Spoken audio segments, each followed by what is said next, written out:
안녕하세요. 수능물리학의 캡틴 장동호입니다. 2023 6월 모평 물리학 1의 본격적인 해설 강의를 시작하도록 하겠습니다. 자, 1번 문제부터 시작해 볼게요. 1번 문제는 세 가지 그림을 보여주고 있습니다. 그리고 세 가지 장치는 자기장을 활용한 장치의 예를 나타낸 것이다 라고 문제에 나와 있고요.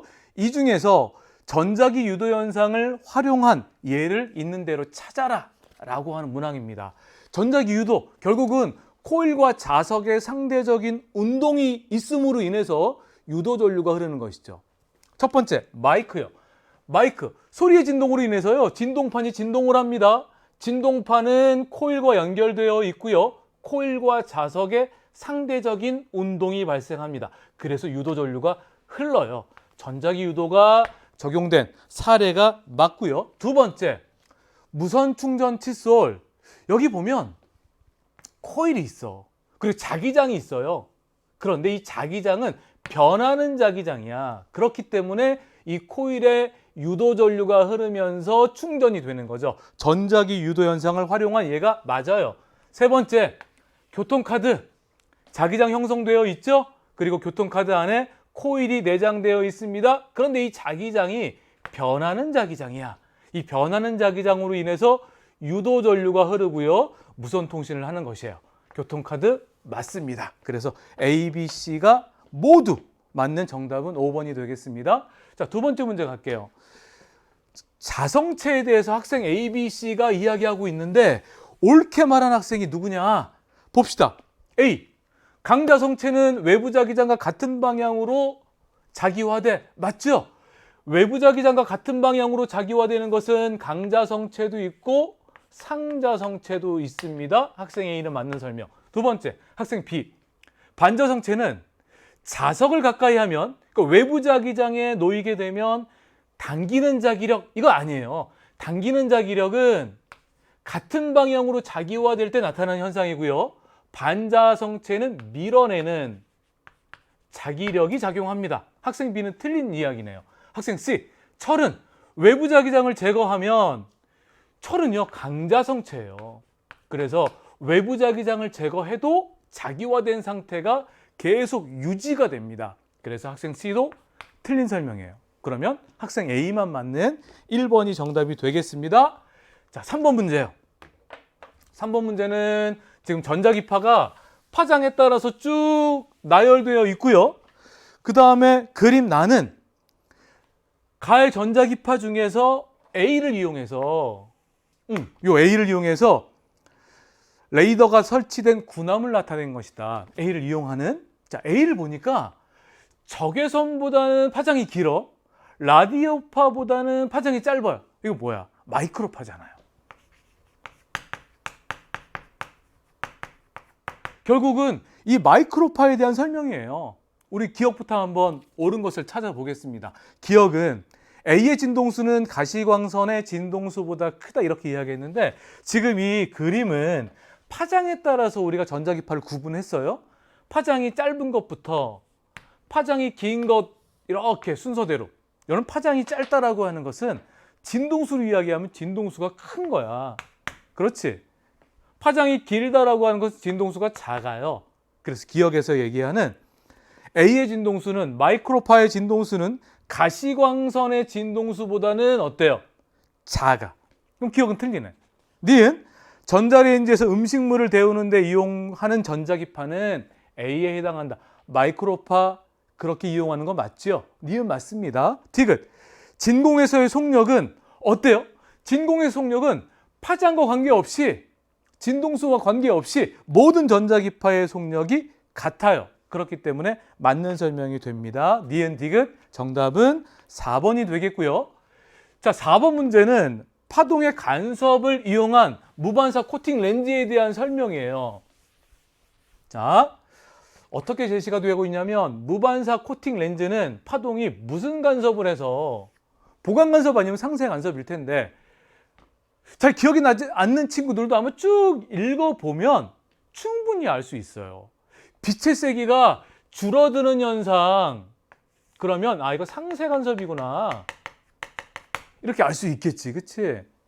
그 다음에 상쇄 간섭이다 라고 하면 기억과 니은, 기억은 공기와 코팅막의 경계에서 반사돼서 공기로 진행하는 빛, 바로 이거예요. 여기 공기와 코팅막의 경계에서 반사된 빛. 두 번째는 코팅막과 렌즈의 경계에서 반사된 빛, 바로 요거죠. 요 두 빛이 만나서 무슨 간섭? 상쇄 간섭이 때문에 반사되는 빛의 양을 줄인 거야. 맞지? 그것이 바로 무반사 코팅 렌즈입니다. 그러면 이 진행한 빛이 무슨 간섭을 한다? 상쇄 간섭을 한다. 이렇게 빈칸 넣고요. 그 다음에 보기에서 옳은 것을 한번 찾아볼게요. 기억. 상쇄는 A에 해당한다. 이거 이야기하고 있는 거예요. 맞습니다. 니은. 기억과 니은은 위상이 같다. 여러분, 위상이 같은 두 개의 파동이 만나면 보강 간섭을 하는 거야. 그치? 위상이 반대인 두 개의 파동이 만났을 때 상쇄 간섭을 합니다. 니은 틀리고요. 디귿. 파동의 간섭 현상은 소음 제거 이어폰에 활용된다. 맞죠? 이거 상쇄 간섭 이용하는 거였잖아. 외부에서 소음이 이렇게 들어오면 여기에서 외부 소음과 반대 위상을 보내준단 말이야. 그래서 상쇄 간섭을 일으키는 거죠. 맞아요. 기억과 디귿이 맞는 정답은 3번입니다. 자, 5번 문제 가죠. 5번 문제는 고체의 에너지띠에 대한 문제인데요. 고체 A, B의 에너지띠가 이렇게 그 구조가 나타나고 있고요. 그 다음에 전도띠에 있던 전자들이 원자가띠로 전이하는 과정에서 빛이 방출되는 모습을 그림으로 제시하고 있습니다. 자, 그리고 보기에서 옳은 것을 구해라 라고 하는 것이에요. 자, 봅시다. 한번 기억부터 한번 가볼게요. A에서 방출된 광자 한 개의 에너지는, 여러분 고체 A를 보면요, 전도띠에 있는 전자 여기 있어요. 전도띠. 원자가띠에 있는 양공을 채우면서 떨어집니다. 여기 보면 E2가 여기 있고 E1이 여기 있어요. 전도띠 중에서 에너지가 가장 작은 쪽이 E2, 원자가띠에서 에너지가 가장 큰 쪽이 E1이에요. 결국은 이 에너지 차이에 해당하는 그 에너지를 가진 빛이 방출되는 것인데, 여기에서는 E2-E1보다 작다라고 했으니까 그건 틀린 말이지. 그래서 적어도 E2-E1이 되고 이것보다는 크겠죠. 기억은 틀립니다. 니은. 띠 간격은 A가 B보다 작다. 띠 간격이요. 결국 여기 차이. 이 차이는 우리가 바로 비교가 되잖아. 어디가 더 커요? B가 더 크네. 그렇지? 니은은 그래서 맞는 설명. A가 B보다 작다. 디귿. 방출된 빛의 파장은, 여러분, 방출된 빛이 갖는 에너지는 이 에너지 차이예요. 그렇지? 이 에너지 차이를 방출하고 이것은 진동수에 비례하고요. 파장하고는 이렇게 반비례 관계야. 에너지 차이가 클수록 진동수는 크고요. 파장은 짧단 말이야. 그렇기 때문에 디귿에서 얘기하는 방출된 빛의 파장은 여기요. 에너지 차이가 큰 B에서가 더 짧게 됩니다. 디귿은 틀린 설명입니다. 니은만 맞는 정답은 2번이 되겠고요. 자, 6번 문제요. 6번 문제는 광전 효과에 대한 문제인데요. 금속판 P에 단색광 A, B, C를 비추고 있는 장면입니다. 그때 A를 비추었을 때는 광전자가 방출되지 않았어. 그 말은 뭐야? 봐봐. 여기다가 FA 진동수로 한번 표현해 볼게요. FB, FC. 단색광 A, B, C의 진동수를 FA, FB, FC라고 각각 표현했을 때 이 금속판 P에 문턱 진동수가 있을 거잖아. 문턱 진동수를 F0라고 한번 해봅시다. 광전 효과가 일어나지 않았다라고 하는 것은 A의 진동수가 문턱 진동수보다 작기 때문에 일어나지 않은 거예요. 맞죠? 자, 두 번째. B와 C를 비추었을 때는 광전자가 방출됐습니다. 그 말은 B와 C의 진동수가 문턱 진동수보다 큰 거죠. 그런데 또 하나의 조건이 제시됐단 말이야. 이때 튀어나가는 광전자의 운동 에너지, 최대 운동 에너지가, 이건 B를 비추었을 때니까 여기다 B라고 한번 표현을 해볼게요. 자, 여기 최대 운동 에너지 C라고 한번 표현해 봅시다. 누가 더 크냐면 B를 비추었을 때가 더 크다. 이런 조건이 제시가 되고 있습니다. 여러분, 광전 효과를 수식으로 한번 써볼까요? 광자 하나가 갖는 에너지 HF, 이만큼 에너지 가지고 광자가 들어오다가 전자를 하나 떼어냅니다. 전자 하나를 떼어내는데 필요한 에너지 이람수, 이렇게 부르죠. HF0 플러스, 그 다음에 광전자가 갖는 최대 운동 에너지예요. 여러분, 여기서 이 최대 운동 에너지를 결정하는 것은 결국 누구냐면 바로 진동수야. 진동수가 클수록 최대 운동 에너지가 크단 말이죠. 그래서요, 지금 요 조건을 통해서 우리가 알 수 있는 건 뭐냐면, B의 진동수가 C의 진동수보다는 크구나, 이러한 사실을 알 수 있게 됩니다. 보기에서 옳은 것을 구해볼까요? 기억, A의 세기를 증가시키면 A는 문턱 진동수보다 작은 진동수를 가진 빛이에요. 작은 진동수의 빛이야. 세기를 세게 한다, 세기를 증가시킨다 라고 하는 말은 알갱이 수가 많아진다, 그 얘기죠. 하지만 하나가 갖는 에너지는 달라지지 않아요. 그래서 세기가 아무리 증가해도 광전자는 방출되지 않는다. 기억은 틀립니다. 니은, P의 문턱 진동수는 B의 진동수보다 작다. 맞죠? 그래서 광전자가 방출된 것이에요. 디귿, 단색광의 진동수는 B가 C보다 크다. 이거 묻고 있는 거죠? 맞는 설명입니다. 니은과 디귿이 맞는 정답은 4번이에요. 여러분 첫 번째 페이지에 있는 1번부터 6번까지는 이렇게 술술 문제를 풀어 나갈 수 있었어야 돼요. 자, 두 번째 페이지로 갑시다. 7번 문제입니다. 보헤스 원자 모형에서 양자수에 따른 에너지 준위가 이렇게 제시가 되어 있고요. 전자의 전위 과정이 A, B, C, D 4개가 그려져 있습니다.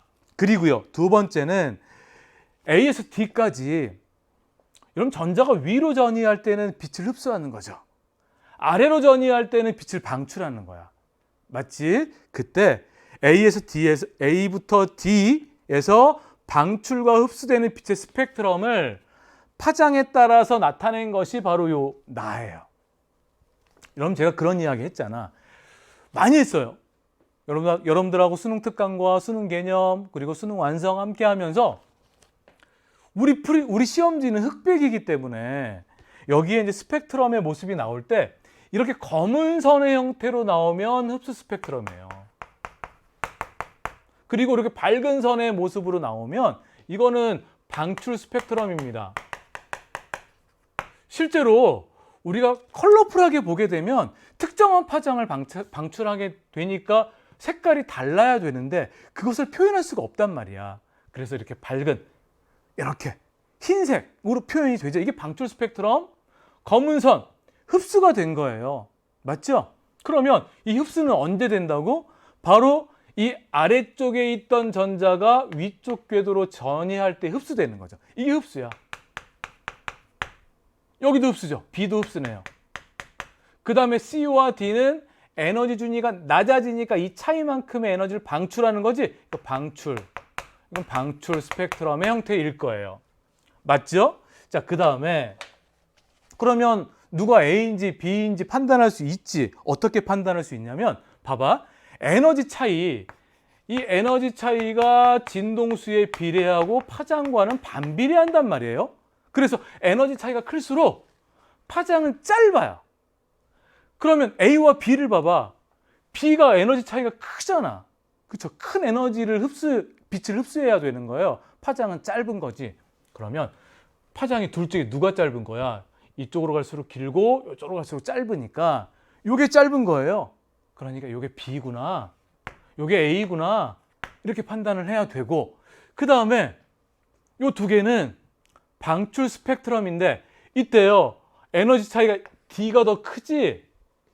그러면 파장이 짧은 빛이 방출이 될 거 아니야. 그러니까 이게 D, 이게 C 이렇게 되겠네. 그리고 B와 C를 보니까요 같은 파장이에요. 그러면 같은 에너지를 가지고 있다는 이야기지. B와 C 에너지 준위 차이가 어때요? 똑같잖아. 맞죠? 이 정도로 해석을 하면 됩니다. 자, 기억이요. 기억은 요거는 A에 의해 나타난 스펙트럼 선이다. 아닙니다. D에 의해서 나타난 스펙트럼 선이에요. 기억 틀리고. 니은 B에서 흡수되는 광자 한 개의 에너지는 B에서 흡수되는 광자 한 개의 에너지, 빛 에너지는 결국은 이거랑 이거의 차이. 그러니까 마이너스 0.85에서 마이너스 3.4를 하면 되겠죠. 이 차이만큼. 그래서 니은에서 얘기하는 2.55 일렉트론 볼트가 맞아요. 디귿, 방출되는 빛의 진동수는 C에서가 D에서보다 크다. C와 D를 비교했는데요. 파장이 짧을수록 진동수가 큰 것이었어. 그래서 디귿은 틀린 설명이 됩니다. 정답은 니은만 맞는 2번이 되겠어요. 자, 7번 문제까지 함께 풀어봤고요. 8번 문제 봅시다.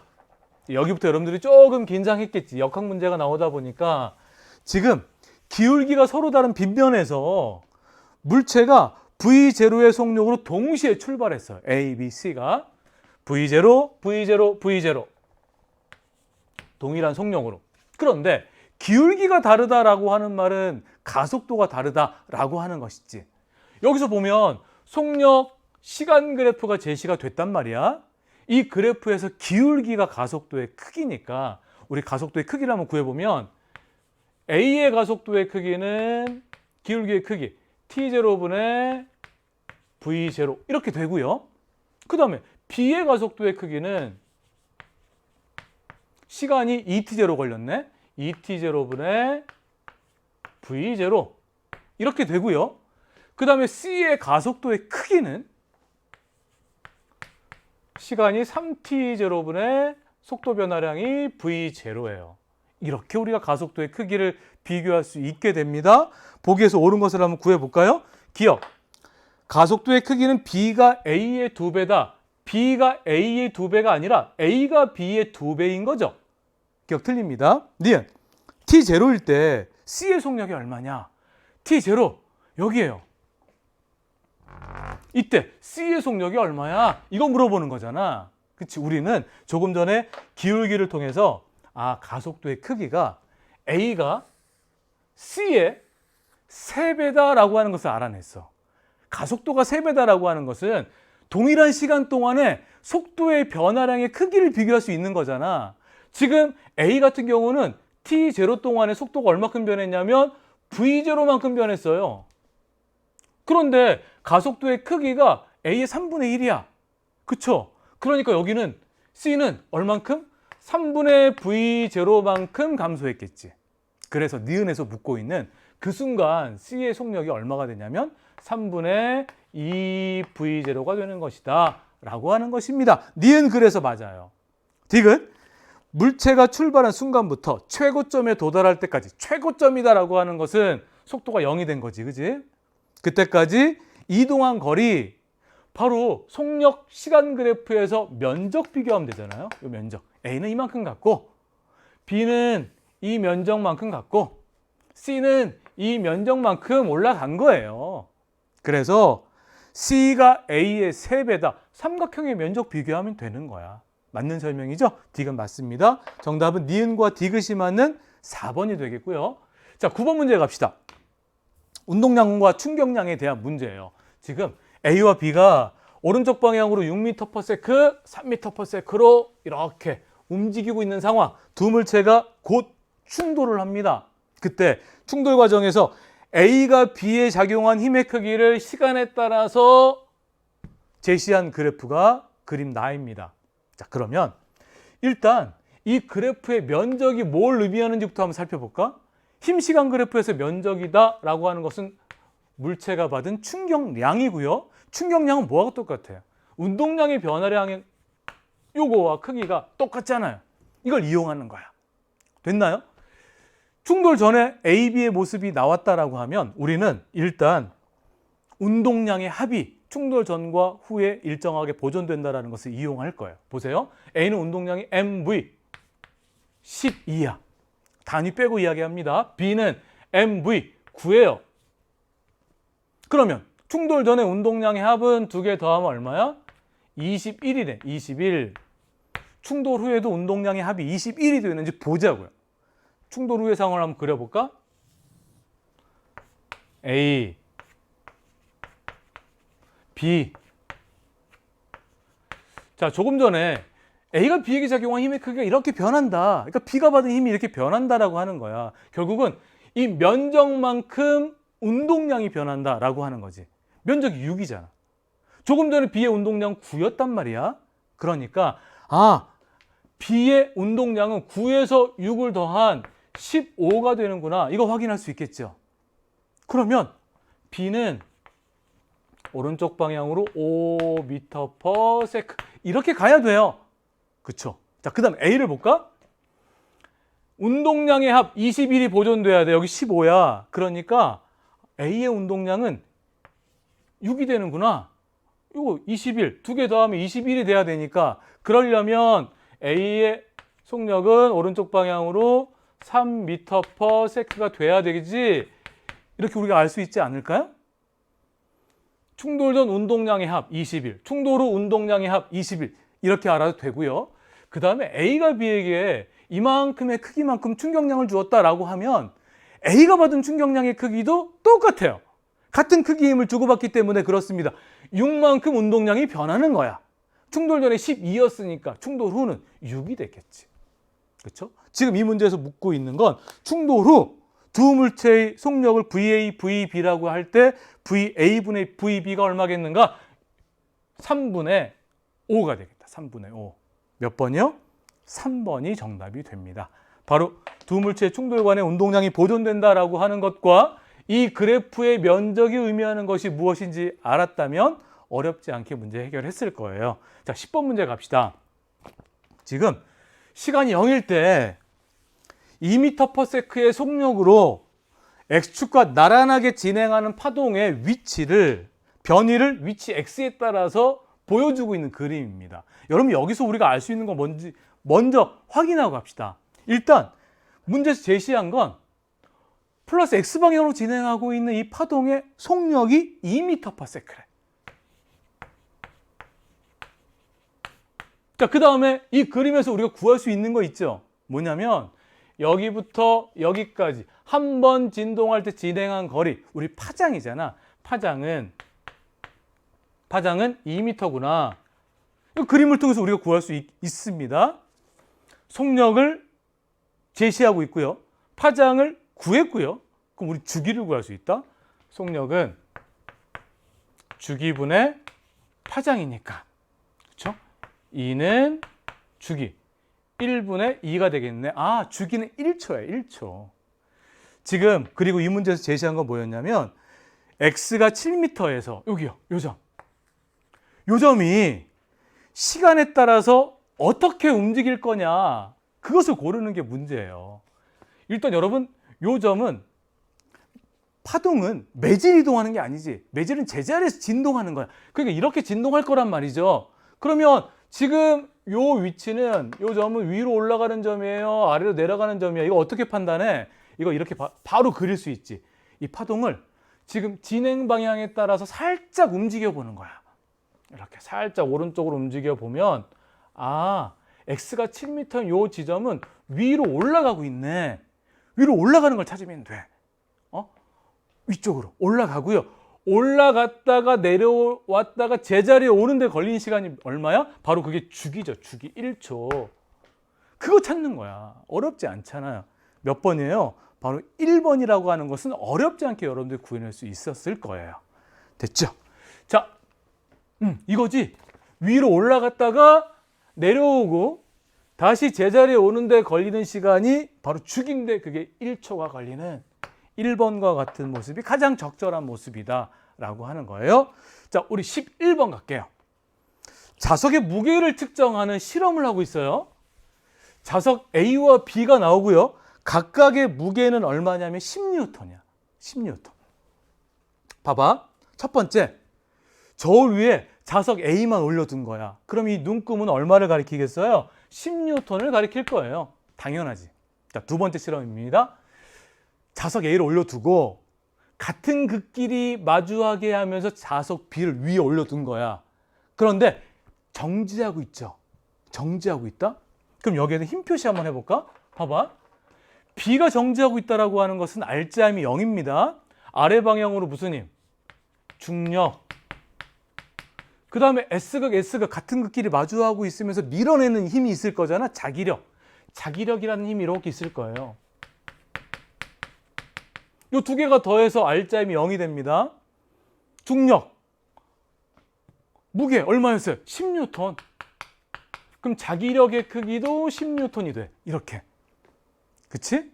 자, 그 다음에 이제 A가 있는 상황을 보세요. A가 있는 상황은 아래 방향으로 A의 중력 10N이 있겠죠. 그 다음에 이 자기력에 대한 반작용이 있잖아. A가 B를 밀어내는 자기력이 있다라고 하면 그거에 대한 반작용은 B가 A를 아래로 이렇게 밀어내는 힘, 자기력. 크기는 당연히 똑같죠. 10뉴턴. 작용, 반작용이야. 그러면 결국은 A는 아래 방향으로 10뉴턴, 10뉴턴, 20뉴턴의 힘을 받고 있습니다. 정지하고 있잖아. 왜냐하면 저울이 떠받치고 있기 때문이지 그 힘의 크기가 눈금으로 보이는 거야. 얼마야? 20뉴턴. 이렇게. 첫 번째 상황에서는 10뉴턴 이렇게 보일 거고 두 번째 상황은 20뉴턴 이렇게 보일 거예요. 자, 세 번째 상황. 이번엔 자석 A 위에 B를 올려놨는데 이제 반대 극끼리 서로 잡아당기는 자기력이 작용하면서 붙은 거야. 그러면 여러분 이거 어떻게 생각하면 돼? 어렵게 생각하지 말고 그냥 한 덩어리라고 생각하면 돼요. 10뉴턴, 10뉴턴 무게가 얼마야? 20뉴턴이잖아. 그러니까 아래 방향으로 중력이 20뉴턴이 작용하는 거야. 그런데 정지하고 있잖아. 그러니까 저울이 떠받치는 힘의 크기가 얼마? 20뉴턴. 이 크기가 눈금으로 보이고 있는 거예요. 이런 고민하는 친구들이 있을지 몰라. 요 사이에 서로 자기력이 있잖아요. 자기력. 그거 생각하지 않나요? 자기력은 이 두 물체를 한 물체로 보는 순간 조금 어려운 말로 내력이라 그래. 내력. A는 B를 당기고 B는 A를 당기기 때문에 결국 그 힘은 상쇄된다고 생각해도 돼요. 오케이? 한 물체다라고 하면 A의 무게, B의 무게, 합한 무게가 이렇게 눈금으로 표현이 된다. 자, 이걸 가지고 보기에서 옳은 것을 한번 구해 보겠습니다. 기억. 나에서 A에 작용하는 중력, 요거죠. 이것과 저울이 A를 떠받치는 힘, 저울이 A를 떠받치는 힘, 요 20뉴턴인데 이것이 작용 반작용이다? 아니야. 작용 반작용이라고 하는 것은 보세요. 중력은 지구가 A를 당기는 거야. 지구가 A를. 이거에 대한 반작용은 뭐예요? A가 지구를 당기는 거지. 그쵸? 기억 틀립니다. 니은. 다해서 B가 A에 작용하는 자기력의 크기는 여기서요. 아, 지금 나에서다라고 하는 것은 여기에서 질문이네. 여기에서. 그지? 여기에서 A에 작용하는 중력. 마찬가지야. 결국 A가 지구를 당기는 힘입니다. 바로 요 저울이 A를 떠받치는 힘이 아니에요. 자, 두 번째. 니은. 다해서 B가 A에게 작용하는 자기력의 크기 얼마였습니까? 10뉴턴이었단 말이에요. 10뉴턴은 A에 작용하는 중력의 크기 10뉴턴이었죠. 크기가 같아요. 맞아요. 디귿. 기억은 여기 빈칸. 나, 다, 라의 결과는 각각 10, 20. 여기도 얼마? 20이야. 그렇지? 그래서 디귿은 20보다 크다라고 했으니까 틀린 설명이 됩니다. 정답은 니은만 맞는 2번이 되겠고요. 12번. 세 번째 페이지로 갑니다. 핵반응을 두 가지 핵반응식이 제시가 되어 있고요. 그 다음에 원자핵 A, B, C, D에 대한 질량수와 양성자수가 표로 제시가 되고 있습니다. 여러분 핵반응식이 나오면 어때요? 감사한 마음으로 풀어야 돼. 실수만 하지 말고.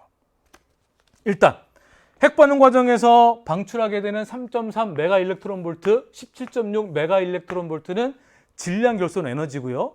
여기서 더 많은 에너지가 방출된다라고 하는 것은 이 에너지는 질량 결손의 광속 제곱을 곱한 거죠. 그러니까 많은 질량 결손이 생길수록 큰 에너지가 방출이 되는 것이에요. 기억에서 묻고 있는 질량 결손은 가가 나보다 작다. 맞는 설명이 돼요. 그래서 자, 그 다음에 우리 A, B, C, D 원자핵의 질량수와 양성자수가 제시가 됐으니까 원자핵 표기법에 따라서 한번 표현을 해보자고요. 자, A는 질량수가 2야. 질량수는 여기다 표기하죠. 2. 이렇게. 양성자수는 요 아래다 표현하는데 빈칸이야. 기억이에요. 여기다 기억이라고 써봅시다. 기억. 자, C는요. C는 질량수가 3이야. 3. 이렇게 되네. 그 다음에 양성자수는 2. 이렇게 됩니다. 자, 그 다음에 X는 뭔지 몰라. 하지만 우리 이 화살표를 기준으로 보존되는 것이 두 가지가 있잖아요. 질량수가 보존되고 전하량이 보존됩니다. 자, 그래서요. 질량수 보존돼. 2 더하면 4야. 여긴 3이니까 여긴 1이 들어가겠구나. 이렇게 판단을 하는 거 우리가. 자, 두 번째. A. 질량수 2. 여긴 빈칸. 기억. B는 질량수가 3. 그 다음에 양성자 수가 1이야. 1. D에 대한 정보 질량수는 니은이네요. 니은. 그 다음에 D는 양성자 수가 2예요. 2. 요렇게. X는 우리가 질량수는 구해냈어. 여기가 1이야. 1. 자, 그러면 두 핵반응식에서 우리가 기억과 니은을 찾아낼 수 있지 않을까? 먼저 2와 3을 더하면 질량수가 5예요. 여기 니은이야. 여기 1이야. 두 개 더한 게 5여야 돼. 그러니까 니은은 얼마? 4네. 4. 이렇게 하나씩 읽어 나가는 거야. 그치? 자, 그 다음에 기억에 대한 부분은 여기 뭐가 들어가는지 모르잖아요. 이걸 X라고 한번 해볼까? 여기 X가 있으니까 이걸 뭐라고 할까? 디귿이라고 해보자. 디귿. 여기 디귿. 그러면 우리가 알 수 있는 건 뭐냐면 이 두 개 더한 거 여기 한번 식으로 한번 써볼까? 첫 번째 핵반응식에서요. 가에서 이 기억 이거는 뭐하고 똑같냐면 2 플러스 디귿하고 똑같네. 맞지? 이게 전하량 보존이에요. 그 다음에 두 번째 핵반응식에서 기억 플러스 1은 뭐하고 똑같아요? 2 플러스 디귿하고 똑같네. 우변이 같으니까 좌변이 똑같아야 되네. 맞죠? 그러면 이 기억과 기억 플러스 1이 같은 거야. 이게 넘어가면 기억이 되고 기억은 1이네. 1. 기억이 1이야. 여기다 한번 넣어보자고요. 기억이 1. 1. 1. 두 개 더하면 2. 여기는 0이 들어가겠네. 디귿은. 그럼 X는 중성자가 되네요. 맞죠? 자, 이렇게 우리가 하나씩 알아나가면 됩니다. 실수만 안 하면 돼. 기억. 우리가 조금 전에 풀었고요. X는 중성자다. 이거 묻고 있는 거고요. 디귿. 니은은 기억의 4배이다. 니은은 얼마였어요? 니은은 여기 4였잖아. 그치? 기억은 얼마였어? 1이었잖아. 4배가 맞네요. 그래서 디귿이 맞는 설명. 기억, 니은, 디귿이 다 맞습니다. 정답 5번이고요. 자, 13번. A, B, C가 충돌하는 과정이에요. 충돌 문제가 나오면 제일 먼저 뭐 생각하자? 운동량의 합은 충돌 전에 전과 후가 일정하게 보존된다. 운동량 보존 법칙을 써먹어야 되겠다라고 하는 생각을 해야 됩니다. 지금 A와 B가 먼저 충돌을 해서 한 덩어리가 돼서 3V로 갑니다. 그 다음에 A, B와 C가 또 충돌을 해서 한 덩어리가 돼서 V라는 속도로 움직이고 있는 거야. 그 상황에서 MB, MC, MB분의 MC가 얼마겠는가? 이걸 묻고 있는 질문입니다. 자, 운동량 보존 법칙을 써먹어야 될 것 같아. 자, A의 질량 나와 있지 않죠? MA라고 놓고요. MB, MC 이렇게 놓읍시다. 그러면 첫 번째 상황, 충돌 전, 1차 충돌 전 A의 운동량은 MV야. 4MAV. B는 운동량이 MBV 이거죠. 자, 그 다음에 A, B가 충돌을 했어요. 한 덩어리가 됐습니다. 질량이 얼마가 됐냐면 MA 플러스 MB가 된 거야. 3V라는 속도로 가요. 그러면 운동량의 합은, 충돌 전의 운동량의 합은 충돌 후의 운동량의 합과 같다. 이 두 개 곱한 거. 그쵸? 그거와 같다라고 하는 식을 이용해서 MA와 MB의 관계를 구할 수 있지 않을까? 보세요. 두 개 더한 것은 4MAV 플러스 MB V는 충돌 전의 운동량의 합은 충돌 후 운동량의 합 MA 플러스 MB 한 덩어리가 됐으니까 이렇게 질량을 더한 거죠. 속도는 3V 이거와 같다. 그러면 지울 수 있는 거 V 이렇게 지워버리고 3MA를 좌변으로 넘기면 좌변은 MA가 되고요. MB를 우변으로 넘기면 EMB가 되겠네. 아, MA는 A의 질량은 B 질량의 2배겠네. 그렇죠? 그래서 여기서 그냥 이렇게 하면 돼. 이게 얼마가 되는 거야? MA는 EMB니까 바로 3MB가 되겠다. 그 다음에 이제 2차 충돌. A, B가 한 덩어리, 한 물체라고 생각하고 C하고 충돌을 합니다. 이때 운동량의 합이 보존된다라고 하는 것을 한 번 더 써먹는 거야. AB의 운동량 얼마? MV. 9. MB죠? V는 A, B, C가 충돌해서요. 한 덩어리가 됐단 말이야. 그러면 요 두 A, B는 3MB가 되고요. C의 질량은 MC라고 하면 전체 질량이 얼마가 되냐면 3MB 플러스 MC. 그래서 얼마의 속도로 가요? V의 속도로 가는 거야. 충돌 과정에서 운동량의 합이 보존됩니다. 자, 그러면 여기서 지울 수 있는 거 V 이렇게 지우고요. 이 식을 정리하면 이렇게 넘어가면 6MB는 바로 MC가 되네요. 그쵸? 그래서 문제에서 묻고 있는 MB분의 MC가 얼마겠는가? MB분의 MC.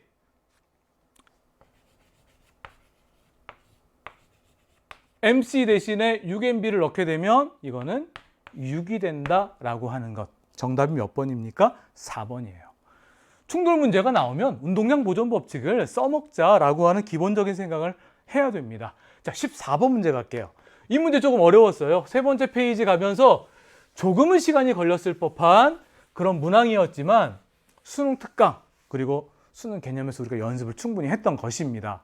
자, 지금 세 물체가 함께 연결돼서 움직이고 있는 상황이에요. 처음에 P점에 B를 가만히 놓았어. 정지 상태 출발했단 말이야. 가만히 세 물체를 매달아 놓았더니 오른쪽 방향, B를 기준으로 했을 때 오른쪽 방향으로 움직입니다. 등가속도 운동을 했대요. 그래서 Q점을 통과할 때 속도가 4V가 됐다라고 하는 정보가 나옵니다. 자, 두 번째 상황이에요. Q를 통과하는 순간부터는 운동 방향과 반대 방향으로 4분의 1 mg라고 하는 일정한 크기의 힘을 받아요. 그래서 등가속도 운동을 해서요. B가 R을 통과할 때 속도가 5V다라고 하는 정보가 나와요. 그 다음에 P부터 Q까지, Q부터 R까지의 거리는 같다. 그러한 정보가 나옵니다. 보세요. 일단 이 거리를 우리 S 이렇게 한번 놓아 볼게요. 그러면 지금 우리가 문제 상황을 통해서 뭘 할 수 있냐면 물체가 매달려 있잖아. 매달려 있으면 물체에게 작용하는 힘을 표시할 수 있잖아. 힘에 대한 정보를 알 수 있어요. 그 다음에 그럼 이쪽에 작용하는 힘, 이쪽에 작용하는 힘, 그 차이만큼이 결국은 이 세 물체에게 작용하는 R자임의 크기를 구할 수 있는 거지. 그 R자임이 S만큼 끌고 간 거야. 힘에 대한 정보 알고 거리에 대한 정보를 안다라고 하면 R자임과 거리를 곱한 게 뭐예요? 바로 R자임이 한 일이야. R자임이 한 일은 운동 에너지의 변화량과 같다라고 하는 일 운동 에너지 정리를 써먹는 거야. 그렇지? 두 번째 상황도 마찬가지 아니에요? 조금 전에 했던 그런 힘 표시에서 R자임을 구하는 과정에서 운동 방향과 반대 방향의 4분의 1 mg 하나가 더 들어가 있을 뿐이지 같은 거리만큼 우리가 이 거리를 S라고 했으니까 그때 갔을 때 운동 에너지가 변한다는 이야기지. R자임이 한 일만큼. 이때는 속도가 4V였는데 5V가 된 것이다. 이거예요. 그래서 운동 에너지 정리를 써먹어 보자. 그러면 문제에서 묻고 있는 라지 M의 크기를 구할 수 있게 됩니다. 한번 해볼까요? 가인 상황부터 봅시다. 일단 그림에다가 힘 표시부터 한번 해볼게요. 자, C의 중력 라지 mg. 그쵸? 그 다음에 A의 중력 아래 방향으로 mg. C의 중력이 더 크니까 지금 전체적으로 이렇게 움직이는 거지. 처음에는 정지 상태에 출발했습니다. 운동 에너지가 0이에요. 그 상태 출발해서 S만큼 이렇게 움직였을 때 속도가 4V가 된다라고 하는 것 1 운동 에너지 정리를 식으로 한번 표현해 볼게요. 자, R자임이 한 일은 결국은 mg 곱하기 스몰 mg. 이게 R자임이야. 맞죠? R자임이 얼마큼 끌고 갔어? S만큼 끌고 갔단 말이야. 이게 R자임이 한 일이죠. 자, 운동 에너지의 변화량 2분의 1. 질량은요. 세 물체의 질량을 다 더해야 되겠지. 그치? 그래서 EM 플러스 라지 M. 처음에는 운동 에너지가 0이었는데 이제 4V가 됐어요. 그러니까 속도 제곱하면 16V 제곱 이렇게 됩니다. 1 운동 에너지 정리예요. 깔끔하지? 자, 나인 상황도 한번 볼까? 나인 상황. 알짜임 마찬가지로 힘 표시해 보면 중력 라지 mg, 여기는 스몰 mg, 여기에 운동 반대 방향으로 4분의 1 mg라고 하는 힘이 하나 추가가 된 거야. 그러면 알짜임은 결국 여기에 마이너스 4분의 1 mg를 해주면 되겠죠. 그래서 이렇게 돼요. 라지 mg 마이너스 mg 마이너스 4분의 1 mg야. 이게 알짜임이잖아. 얼마큼 끌고 간 거야? S만큼 끌고 간 거죠. 이렇게. 그러면 이만큼 운동 에너지가 변한 거야. 자, 운동 에너지의 변화량 2분의 1 m 2m 플러스 라지 m 전체 질량. 운동 에너지의 변화량은 나중 운동 에너지에서 처음 운동 에너지 뺀 거잖아. 지금 S만큼 끌고 갔을 때 속도가 5V가 됐어요. 그러니까 5V의 제곱 25V 제곱 마이너스 16V 제곱이 되네. 이만큼이 운동 에너지 변화량이잖아. Q에서 R까지, B가 Q에서 R까지 이동하는 과정에서. 맞지? 이거 조금 깔끔하게 해볼까요? 이거 정리하면 25V 제곱에서 16V 제곱을 빼면 9V 제곱이 되겠다. 9V 제곱. 그 다음에 여기도 라지 mg에서 스몰 mg 빼고 여기 4분의 1 스몰 mg 빼주면 이거 어떻게 돼요? 마이너스 4분의 5 mg가 되겠다. 맞죠? 자, 이 두 식을 이용해서 문제에서 묻고 있는 라지 m의 크기를 구할 거야. 이렇게 나누고 싶은 생각 막 들지 않아? 이렇게? 그러면 불편하게 보이는 것들 싹 지워지잖아요. 봐요. 좌변 같은 경우는 S 이렇게 지워집니다.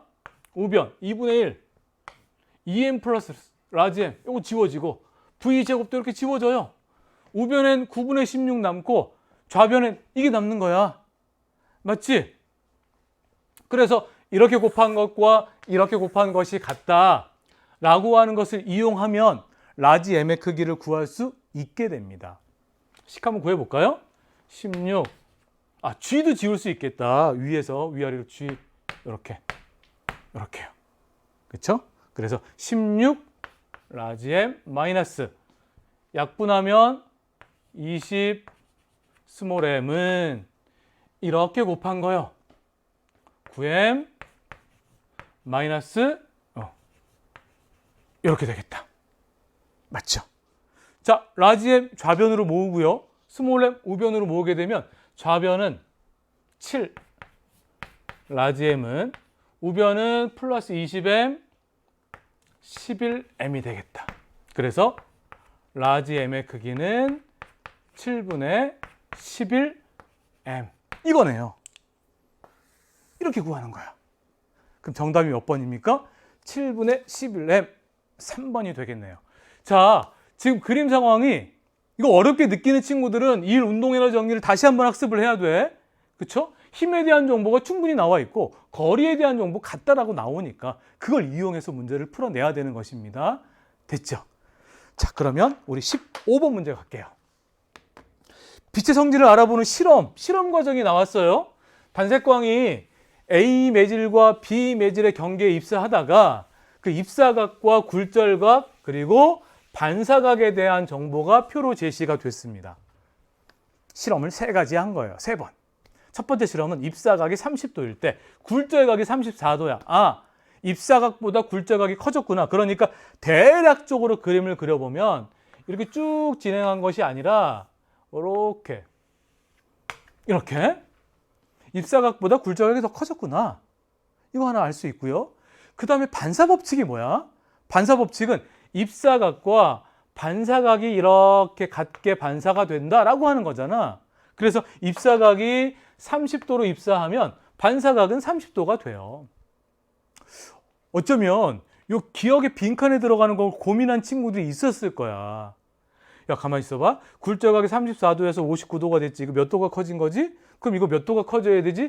이렇게 여기서 고민하다가 시간을 몇 분 보낸 친구들도 있을 텐데 요 기역은 입사각은 반사각과 크기가 똑같아. 그래서 반사각 50도잖아요. 입사각이 50도야. 그렇지. 그 다음 마지막 세 번째 실험. 입사각이 70도였더니 굴절각은 해당이 없대. 굴절되지 않았다는 얘기야. 반사각이 70도야. 이 말은 뭐죠? 전반사가 됐다는 얘기지. 70도로 입사했더니 전반사가 됐다는 거야. 그치? 그 말은 뭐예요? 입사각이 전반사가 되려면 입사각이 임계각보다는 커야 돼. 임계각이 얼마인지 모르지만 맞죠? 그런 거 하나 알아야 되고 또 하나의 조건이 뭐였지? 전반사가 되기 위한 조건? A의 굴절률이 B의 굴절률보다 커야 되네. 맞죠? 그 다음에 굴절률이 클수록 빛의 속력은 느린 거잖아. 그래서 이 매질 안에서의 빛의 속력을 VA, VB라고 한다면 이렇게 되겠네. 자, 그러면 이 정도 해석을 했다라고 하면 보기에서 옳은 것을 구해 보겠습니다. 기억. 빈칸. 여기는 50도다. 이거야, 이거. 바로 구할 수 있는 문제였단 말이에요. 니은. 단색광의 속력은 A에서가 B에서보다 크다. 작아요. 니은 틀립니다. 디귿. A와 B 사이의 임계각은 70도보다 작아요. 디귿도 틀려. 그렇지? 실험 과정이 굉장히 복잡해 보이지만 아주 단순한 것을 묻고 있는 3점짜리 문항이었습니다. 16번 문제 가볼까요? 16번은 연력학 문제인데요. 연력학 문제 쉽게 풀다가 아마 조금 고민하면서 여기서 시간을 지체한 친구들도 분명히 있었을 거야. 봅시다. 지금 문제에서는 열 효율이 0.5인 열기관이래요. 열기관의 열 효율이 0.5예요. 그럼 쓰고 시작할까요? E는 0.5다. 이거는 여기 Q라고 하는 열을 공급해 주었다라고 했는데 이 중에서 얼만큼 일했니? 이게 열 효율인 거죠. 자, 그 다음에 지금 이상기체의 상태가 A, B, C, D, A 이렇게 하나의 순환 과정을 보여주고 있고요. A, B, C, D 등합 과정, B, C, D, A 단열 과정 이렇게 제시를 해주고 있습니다. 자, 그 다음에 이 표는 각 과정에서 기체가 외부의 한 일 또는 외부로부터 받은 일을 표로 제시하고 있습니다. 일단 이거부터 판단해 보자고요. 한 일인지 받은 일인지. 한 일은 여러분 일이라고 하는 것은 P 델타 V잖아. 부피가 팽창하면 일을 한 거고 부피가 수축하고 압축하면 부피가 감소했으면 일을 받은 거야. A에서 B는 부피가 커졌어요. 일을 한 거야. 그럼 플러스라고 한번 표현해 볼까? 일을 했을 때는. 그 다음에 B에서 C는 부피가 팽창했어요. 일을 했어. 플러스야. 그 다음에 C에서 D는 부피가 감소했네. 일을 받았어요. 받은 일은 우리가 마이너스로 한번 표현을 해볼게요. 이렇게. D에서 A도 부피는 감소했단 말이야. 그러니까 3W의 일을 받은 거야. 그러면 하나의 순환 과정을 통해서 얼마큼의 일을 했는지 우리가 알 수 있죠. 2개 더하면 17W, 2개 더하면 마이너스 7W. 결국 이만큼의 일을 했네요. 이 일을 한 게 10W야, 10W. 그치? 이게 10W야. 그러면 결국은 얼만큼의 열을 공급해 준 거야? 이 값이 0.5니까 Q는 20W가 되겠다라고 하는 거죠. 바로 기역에서 묻고 있는 거예요. Q는 20W다. 기역이 맞아요. 자, 니은 봅시다. 기체 온도는 A에서가 C에서보다 낮다라고 했는데 우리 이러한 연력학 과정 4개가 나오는데 이것을 연력학 1법칙으로 한번 표현하면서 내부 에너지가 어떻게 변하고 있는지를 보면서 판단해야 돼. 결국 내부 에너지가 증가한다라고 하는 것은 온도가 증가하고 내부 에너지가 감소한다는 것은 온도가 감소하는 것이니까 그 변화의 정도를 보면서 판단해야 되거든. 보세요. A에서 B. 연력학 1법칙 한번 써볼까요? Q는 델타 U 플러스 W야. 맞죠? A, B는 지금 우리가 알고 있는 건 이게 8W야. 8W. 그 다음 Q.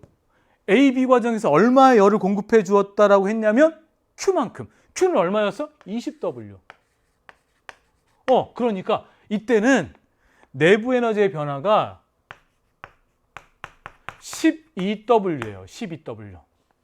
됐죠? AB 과정에서. 그 다음에 BC 과정. Q는 델타 U 플러스 W인데 BC 과정은 단열 과정이야. 열 출입이 없어요. Q가 0이야.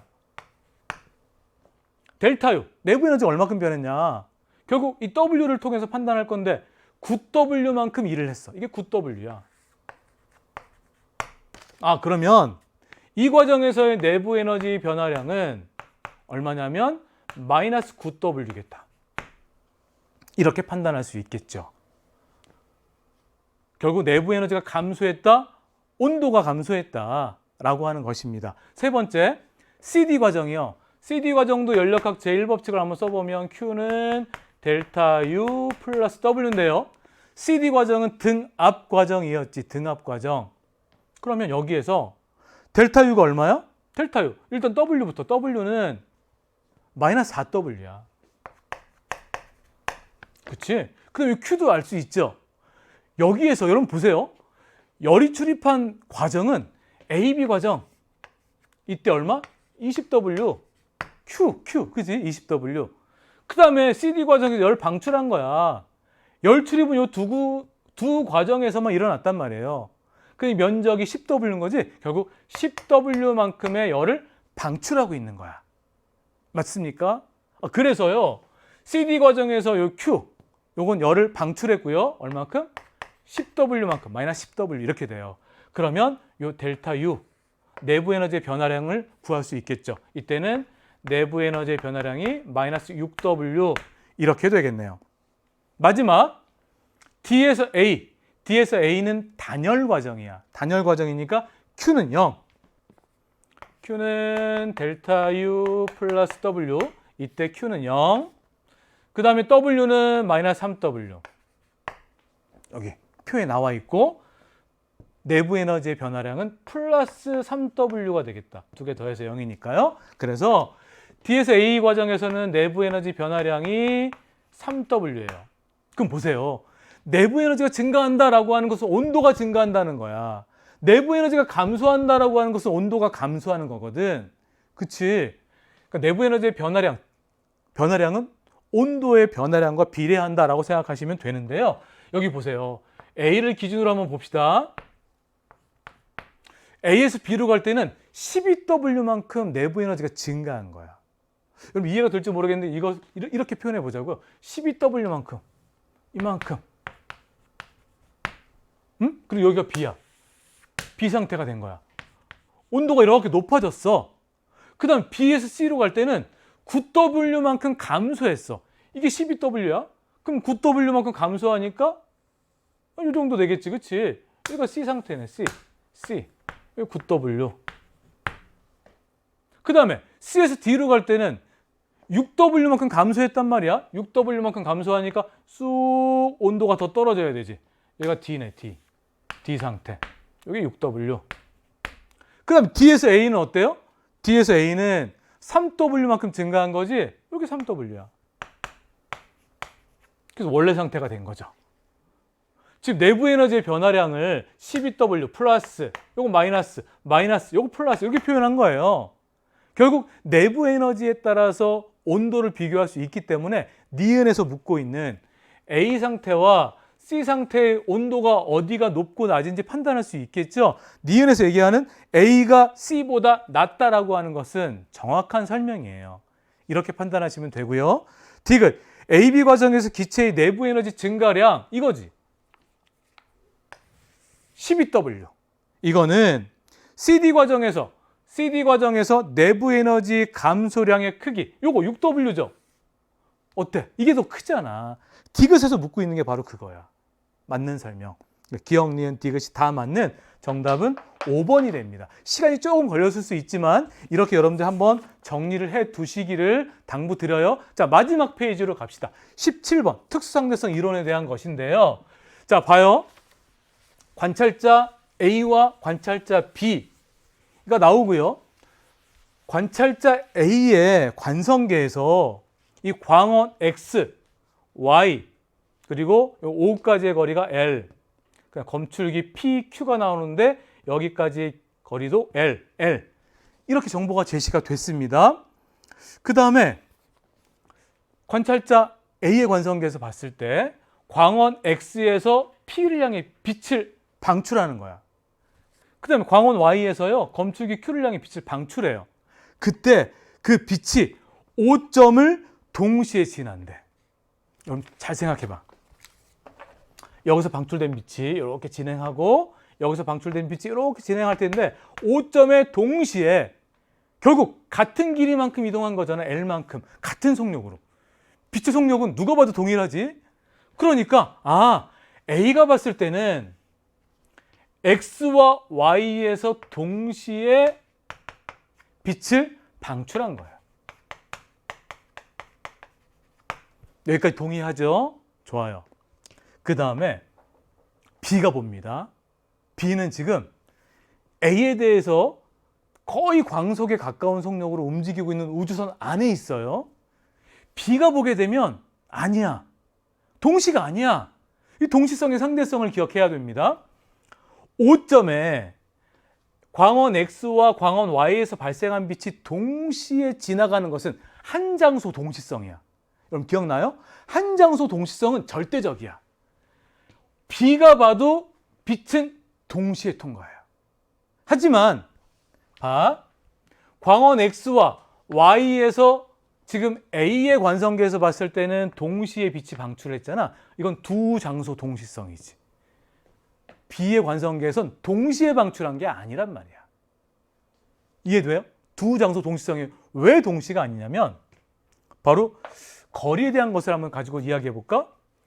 B가 봤을 때는 광원 X, 5점, 검출기 P, 검출기 Q 이런 것들이 다 왼쪽으로 가는 거지. 운동 방향으로 길이 수축이 됩니다. 그래서 이 길이는 L이 아니고요. L보다 작게 관측이 돼요. 여긴 L이야. 그치? 그러니까 짧은 거리를 진행한단 말이야. 여긴 L만큼 진행하고 맞아요? 물론 B가 봤을 때는 여기서 광원에서 빛이 방출했어요. 5점도 왼쪽으로 가겠지. 그치? 그래서 이렇게 빛이 비스듬히 갈 텐데 중요한 것은 다른 길이만큼 빛이 진행한다는 얘기야. 다른 길이만큼. 어디서? 여기서 더 긴 거리를 진행한다는 이야기죠. 그런데 그 빛이 5점에 동시에 통과해야 돼. 그러려면 멀리 있는 먼 거리를 진행하는 Y에서 발생하는 빛이 먼저 방출해야 돼. 돼요? 먼저 방출해야 돼. 여기는 수축된 길을 진행한단 말이지. 그래서 동시에 통과하려면. 그래서 B가 봤을 때는 여기에 동시에 빛이 통과하는 건 맞아요. 한 장소 동시성이야. 하지만 그러려면 Y에서 빛이 먼저 방출해야 된다라고 하는 것을 기억해야 됩니다. 자, 보기에서 옳은 것을 구해볼까요? B의 관성계에서 B가 본 거예요. B가 봤을 때 빛은 Y에서가 X에서보다 먼저 방출된다. 이걸 묻고 있는 거야. 맞는 설명이겠지?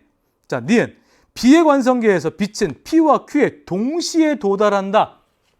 아니죠. P와 Q에 동시에 도달하는 건 누가 봤을 때야? 바로 A의 관성계에서 본 거야.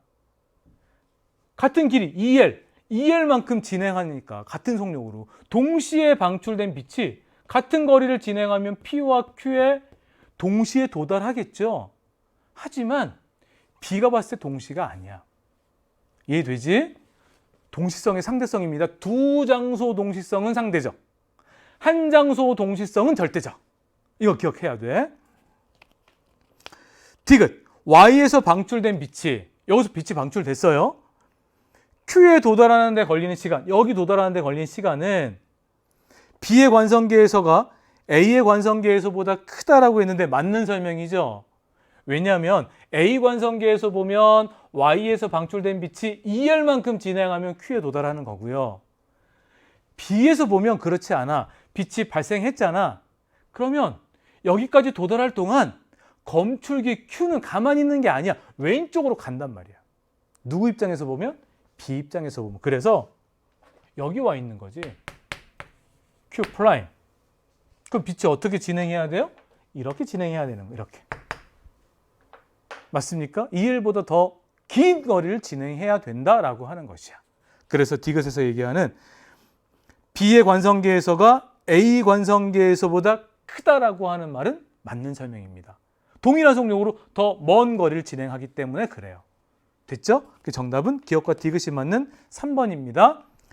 자, 18번이요. 전류에 의한 자기장 문제입니다. 이 문제 때문에 시간이 조금 걸렸죠. 그래요. 어려운 문항이었습니다. 한번 살펴봅시다. 한번. 지금 XY 평면에 고정되어 있는 A, B 직선 도선이 있고요. 원형 도선이 있습니다. A와 B에는 같은 세기의 전류가 흐르고 있고요. 원형 도선에는 I0의 전류가 시계 반대 방향으로 이렇게 일정한 전류가 흐르고 있습니다. 그때 C의 중심 위치가 P, Q 이거에 따라서 그 C의 중심에서의 자기장이 여긴 0이고요. 여기선 B0예요.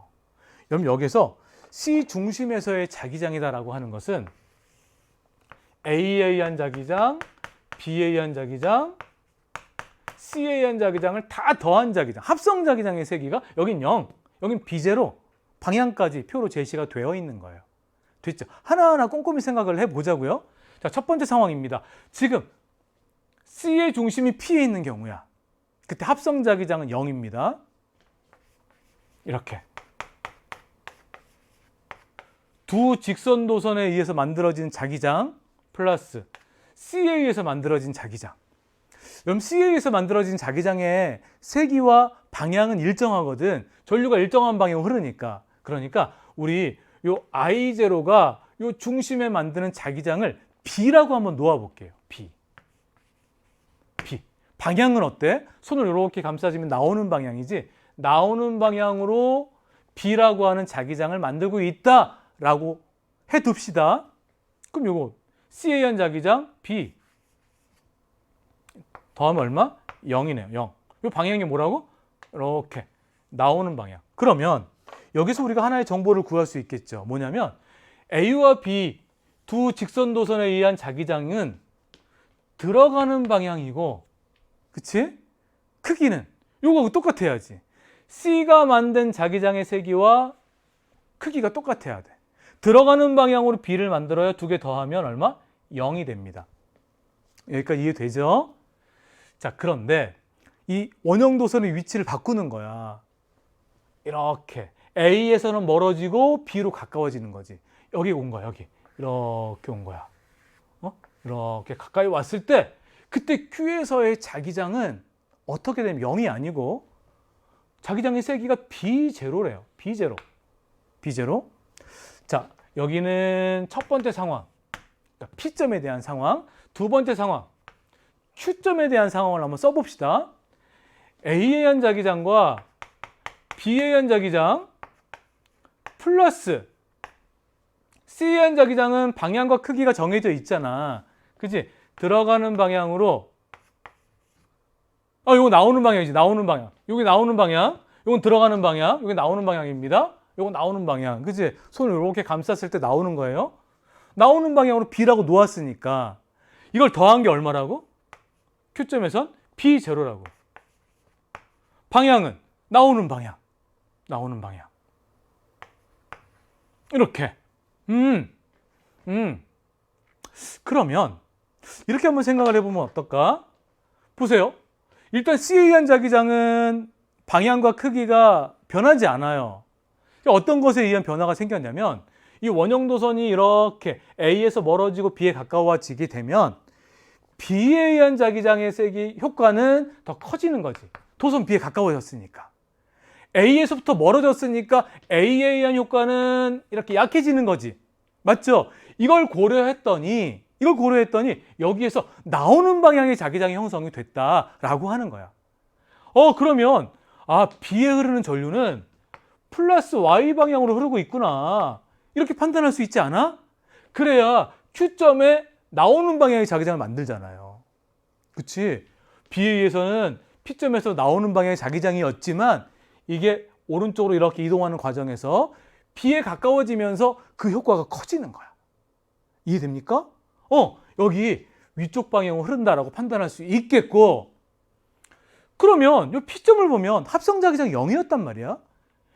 C에 의해서도 나오는 방향, B에 의해서도 나오는 방향, 그럼 A에 의해서는 들어가는 방향이어야 돼. 그래야 합성자기장 0이 돼요. 맞죠? A에 의해서 들어가는 방향? 그러면 A에 흐르는 전류 방향도 플러스 Y 방향이구나. 이거 판단할 수 있어요. 그것이 문제 기억에서 묻고 있는 거야. A에 흐르는 전류 방향은 플러스 Y 방향이다. 됐습니까? 자, 그 다음에 보세요. 이제 이렇게 되면 우리가 이제 어떤 걸 또 써먹을 수 있어야 되냐면, 이 두 개 더한 것은, 여기 봐봐. 지금 A와 B는 같은 전류의 세기가 흐른다고 해서 같은 방향으로 흘러요. 일단 C는 생각하지 말고 A와 B의 자기장을 더하는 것만 한번 생각해 봐요. P점과 Q점은 대칭점이지 않아? 봐봐. P점은 A에 의해서는 들어가는 방향, B에 의해서 나오는 방향이에요. A에서 D만큼 떨어져 있고 B는 이만큼 떨어져 있지. 그 다음에 Q점은 B에 의해서는 나오고요, A에 의해서는 들어가. 그치? 여기랑 완전 대칭적이지. 그 다음에 B로부터는 D만큼 떨어져 있고 A는 이만큼 떨어져 있단 말이야. 완전 대칭점이에요. 그 말은 P점과 Q점에 A와 B에 의해서 만들어진 합성자기장의 크기는 똑같고 방향은 반대다라고 하는 거야. 그치? 지금 조금 전에 P점에선 두 개 더한 게 들어가는 방향의 B라고 했단 말이에요. 그러면 여기선 두 개 더한 게 나오는 방향으로 B만큼을 만들겠구나. 이거 판단할 수 있어야 된다고. 그럼 문제가 심플해져. 봐봐. 나오는 방향의 B를 더했더니 B0야. 나오는 방향으로. 그러면 이 B, 우리가 C에 의한 자기장이었잖아. 이 B의 크기를 구할 수 있지 않아? 얼마예요? 바로 2분의 B0구나. 이게 C에 의해서 만들어진 자기장의 세기구나. A, B에서 만들어진 자기장의 세기가 2분의 B0구나. 이렇게 판단할 수 있죠. 그래서 두 개 더하면 나오는 방향 B0가 되고요. 첫 번째 상황도 보세요. 이게 얼마라고? 나오는 방향으로 2분의 B0라고. 이 두 개 더하면 크기가 2분의 B0, 들어가는 방향 2분의 B0니까 두 개 더하면 0이구나. 이렇게 돼요. 이거 묻는 게 바로 니은에서 묻는 거야. 니은 보면 C 중심에서 C의 전류에 의한 자기장의 세기는 B0보다 작다. 정확하게 얼마예요? 2분의 B0거든. 그치? 니은은 맞아요. 자, 디귿 봐봐. 디귿은 C의 중심 위치를 점 R로 옮겨서 고정할 때, 그러면 여기 보세요. 여기서 원형도선을 여기 옮긴 거야. 이렇게 이쪽 방향으로 I0가 흐르고 있어요. 지금 B에는 전류가 플러스 Y 방향으로 I가 흐른다라고 가정해 보고, 그때 요 R점에서 자기장의 방향을 물어봤어. 방향. 그럼 일단 첫 번째, 원형 전류에 의한 자기장 방향은 나오는 방향이지. 나오는 방향으로 얼마? 2분의 B0. 2분의 B0. C에 의해서는 들어가는 방향, A에 의해서도 들어가는 방향이에요. 그럼 어느 방향으로 만들어지는지 알 수 있잖아. 그렇지 않아? 어떻게 알 수 있냐면, 우리 이거 생각하면 어때? 여기 있을 때 A에 의해서 들어가는 방향이었지. C에 의해서 나오는 방향이었지. 그런데 B에 의해서는 무슨 방향이었어요? 나오는 방향이었단 말이야. 그 두 개 더한 것이, B와 C에 의한 자기장을 더한 것이 A에 의한 자기장과 크기가 똑같았단 말이야. 다시 말하면 C가 만드는 자기장과 A가 만드는 자기장을 비교하면 누가 더 커? A가 만드는 자기장이 더 커요. C와 B가 만든 자기장을 더해야 A가 만든 자기장과 크기가 똑같았거든. 그럼 여기서 판단할 때 바로 B하고 C만 판단하면 돼. 뭐 A는 생각도 안 해도 돼. 누가 더 커요? B가 만드는 자기장이 더 크단 말이야. 무슨 방향이야? 들어가는 방향에 자기장이 만들어진다 라고 하는 거죠. 디귿에서 얘기하는 게 그거야. 들어가는 방향. 그래서 디귿이 맞는 설명이고요. 기억, 니은, 디귿이 다 맞는 5번이 정답입니다. 복잡한 계산한 거 없죠? 그쵸? 우리가 하나하나 차근차근 문제에서 제시한 정보들을 이용해서 우리가 문제를 풀어낸 것이에요. 이거 여러분들 고민 많이 했을 텐데 다시 한번 점검하시기 바라요. 자, 19번 문제 봅시다. 세상 복잡한 정보들이 제시가 되고 있어요. 세상 복잡합니다. 하지만 하나하나 꼼꼼하게 놓치지 말고 체크하면서 봅시다. 지금 용수철이 있는데 A, B를 ED만큼 압축한 거야. 압축했는데 요 A는 용수철에 붙어 있는 거야. 압축해서 가만히 놓으면 어때요? 빨라지겠지. A, B가 한 물체처럼 빨라질 거야. 그래서 여기 평형점을 통과할 때 제일 빠를 거야. 맞죠? 그 다음에 어때? 느려지는데 용수철과 연결된 B는 느려지는데 A는 느려질 이유가 없잖아. 그러니까 A는 그때의 속력으로 B는 느려질 이유가 없죠? B는 계속 이렇게 진행하는 거야. 이해돼요? A는 어때? 여기서 이제 왔다 갔다 이렇게 하는 거지. B는 계속 진행합니다. 진행하다가 역학적 에너지가 보존돼요. 그러다가 마찰 구간을 통과하는 거야.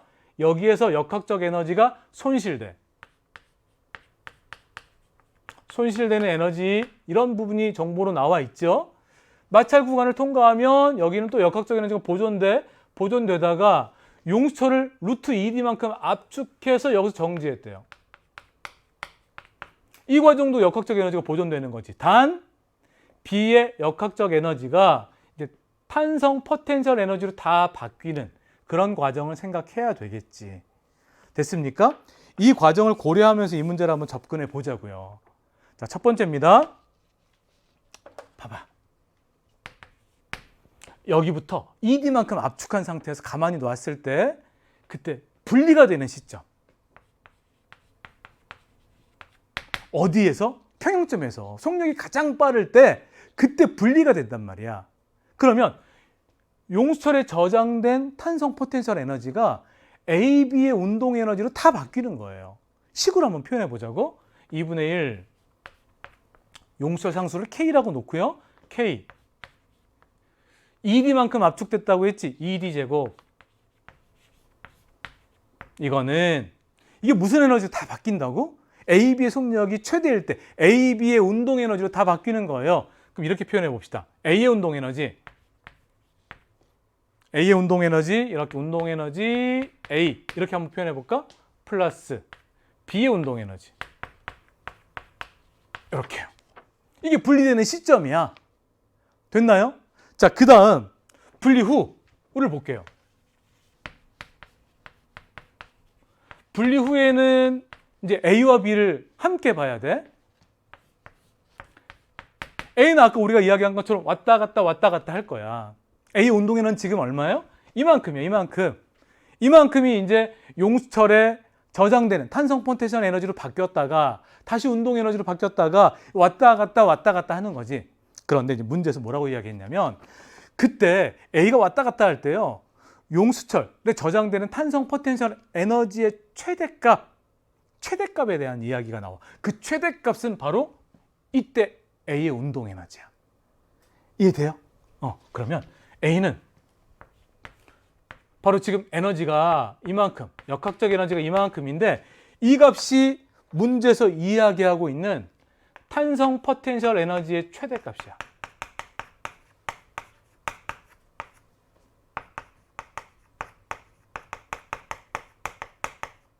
그렇잖아. 이때 운동 에너지가 최대인데 결국 이 에너지가 전부 탄성 포텐셜 에너지로 바뀔 것이기 때문에 그래요. 됐죠? 자, 그 다음에 두 번째 B를 봅시다. B를 보면 이 점에서 분리되는 시점에서의 운동 에너지는 이만큼이었단 말이에요. 얼마인지 몰라요? 그 다음에 중력 포텐셜 에너지 있지. 이 수평면을 기준으로 했을 때 H 높이에 있으니까 분리되는 시점에서의 B의 역학적 에너지는 얼마가 되냐면 역학적 에너지 이렇게 표현해 볼까? 역학적 에너지는 운동 에너지 B 플러스 MB죠. GH. 이러한 역학적 에너지를 가지고 있을 거야. 분리된 직후에. 맞아요? 그 에너지가 아까 우리가 이야기한 것처럼 쭉 일정하게 보존되면서 그 형태는 달라지겠지만 마찰 구간까지는 역학적 에너지가 보존되게 됩니다. 됐죠? 자, 세 번째. 마찰 구간을 한번 가봅시다. 마찰 구간. 마찰 구간에서는 문제에서도 나와 있지만 역학적 에너지가 손실이 된다. 그렇게 나와 있어요. B의 역학적 에너지는 감소하게 돼요. 여기는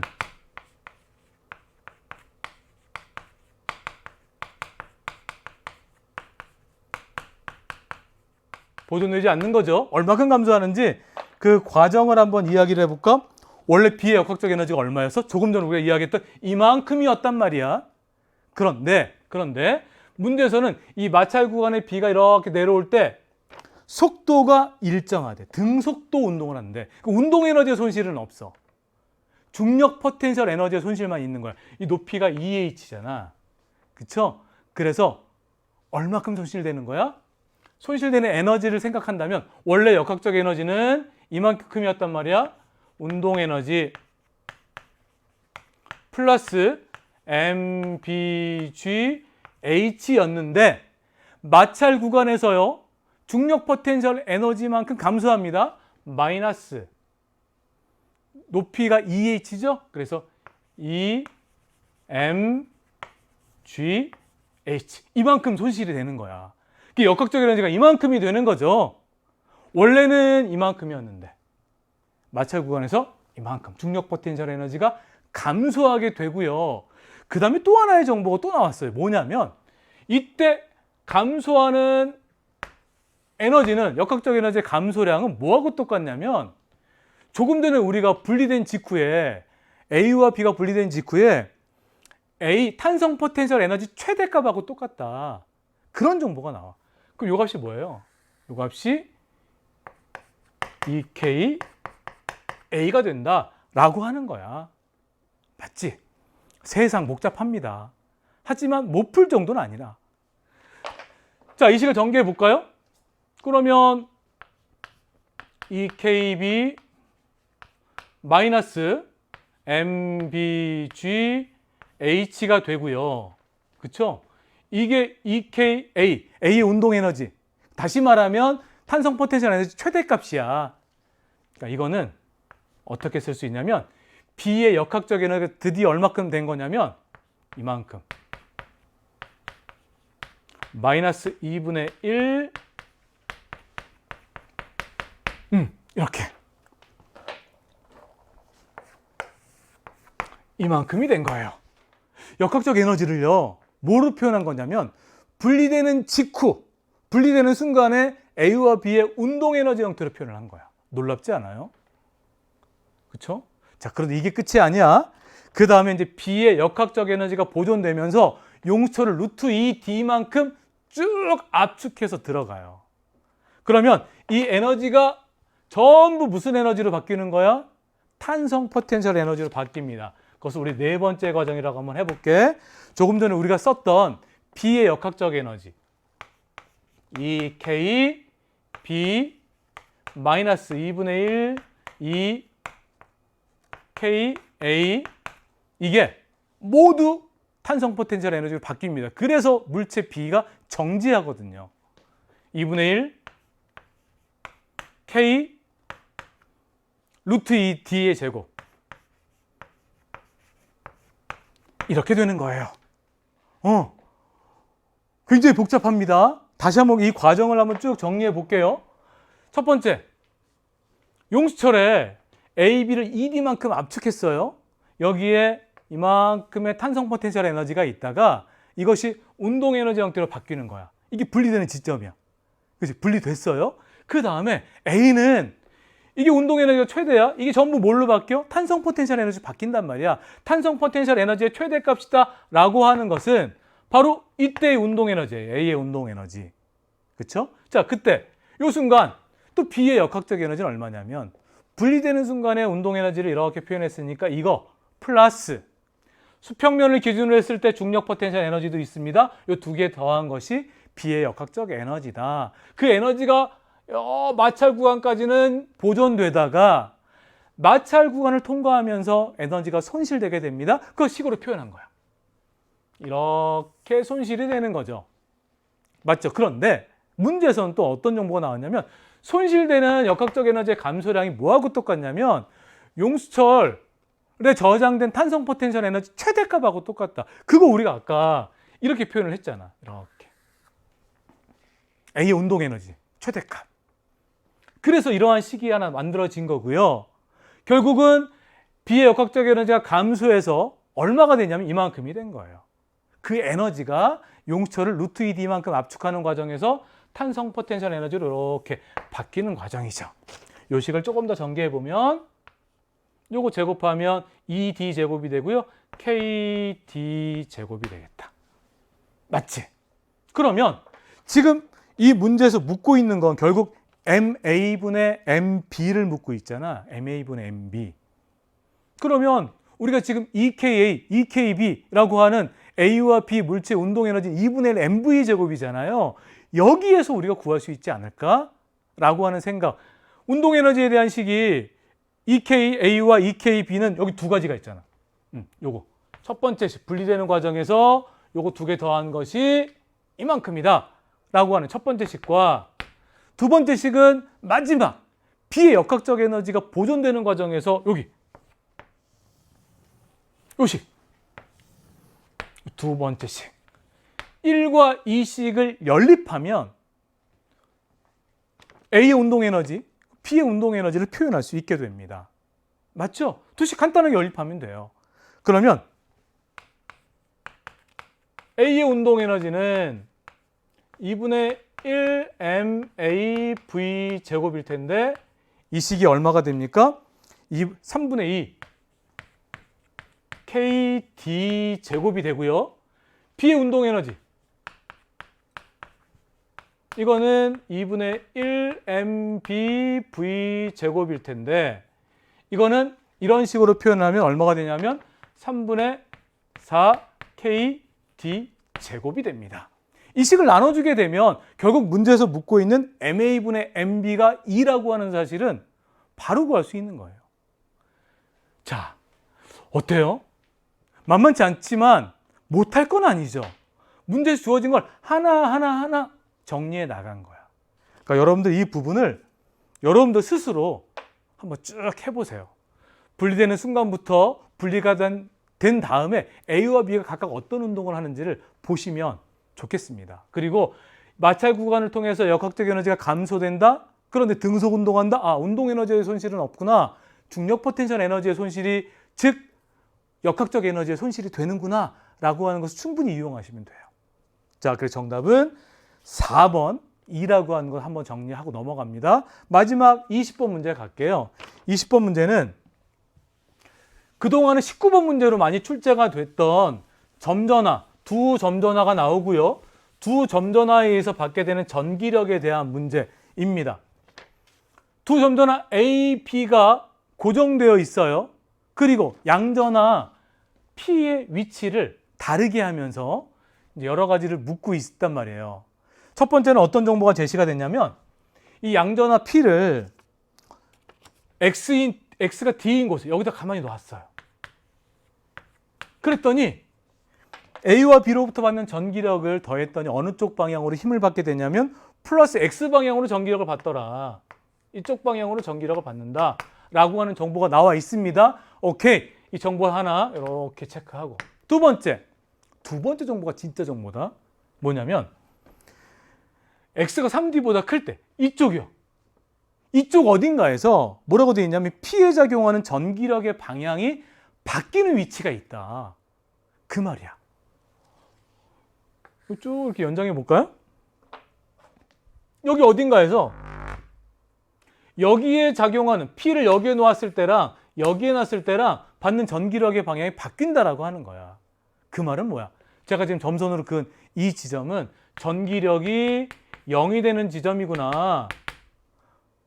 다시 말하면 양전화를 B의 오른쪽에 두었을 때 전기력이 0이 되는 지점이 있다라고 하는 것이에요. 여길 기준으로 왼쪽과 오른쪽 양전화가 받는 전기력의 방향이 바뀌게 됩니다. 자, 우리 이런 연습 많이 했었죠? 두 점전화에게 받는 전기력이 여기에서 0이 된다라고 하는 것은 두 가지 정보를 알 수 있습니다. 첫 번째, A와 B는 종류가 다르다. 다른 종류의 전화구나. 이거 알 수 있고요. 두 번째는 어디로부터 거리가 멀어요? A로부터 거리가 멀잖아.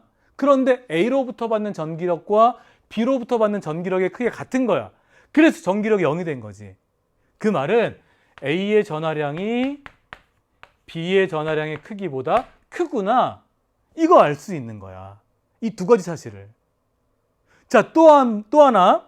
첫 번째 주었던 정보를 통해서 뭐 할 수 있냐면 양전하를 D에 놓았다? 그러면 지금 우리가 조금 전에 알게 된 사실은 A의 전하량이 B의 전하량보다 크기가 컸잖아. 그런데 A에 더 가까이 있단 말이에요. 전기력의 크기는 전하량 곱에 비례하고 거리 제곱에 반비례했잖아요.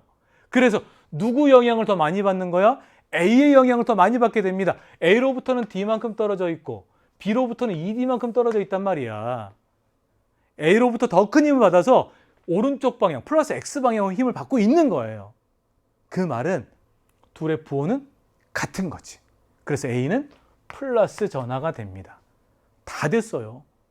이 정도만 알아내면 그동안 고난도 문항이 계속 출제가 됐던 20번 문항을 심플하게 풀어낼 수 있습니다. 기억 볼까요? 기억. A의 전하는 A는 양전하이다. 이거 묻고 있는 거고요. 자, 니은 전하량의 크기는 A가 B보다 작다. A가 B보다 컸죠. 니은 틀리고. 디귿 X가 0보다 작은 곳에서 A의 왼쪽에서 전기력의 방향이 바뀌는 위치가 있다. 아닙니다. A가 B보다 전하량이 크잖아. 그러면 전기력이 0이 되는 지점은 P를 B의 오른쪽에 두었을 때야. 그러니까 전하량 큰 것으로부터 먼 곳에 있을 때. 여기야. 이쪽에 있으면 A가 전하량이 큰데 A로부터도 거리가 가까워. 그럼 A의 영향을 더 크게 받는 거예요. A로부터 큰 힘을 받는 거야. 됐나요? 그럼 문제에서 묻고 있진 않지만 B는 음전하가 되겠네. 그렇지? 디귿은 틀린 설명이 되고요. 기억만 맞는 정답은 1번이 되겠습니다. 자, 이렇게 해서 1번부터 20번 문항까지 자세하게 살펴보았습니다. 제가 말씀드린 것처럼 수능 출제자들은 6월 모평과 9월 모평의 문항들을 굉장히 소중하게 생각하고 그 문항들을 기준으로 해서 문항을 출제한다는 것 여러분들이 잊지 않았으면 좋겠어요. 우리 지나간 시험들은 우리의 마음은 좀 아프지만 우리에게 좋은 기회가 한 번 더 있다라고 하는 사실 잊지 마시고 꼭 한 문항 한 문항 꼼꼼하게 점검하셔서 이제 여러분들의 실력이 성장할 수 있는 계기가 되도록 여러분들이 잘 준비했으면 좋겠습니다. 지금 실망할 필요는 없습니다. 우리에게는 아직 시간이 있고요. 여러분들은 그 시간을 통해서 성장할 수 있는 능력이 있다라고 하는 것을 믿으시기 바라요. 자, 긴 시간 동안 함께해 주셔서 감사드리고요. 우린 또 다른 강좌에서 만나도록 하겠습니다. 감사합니다.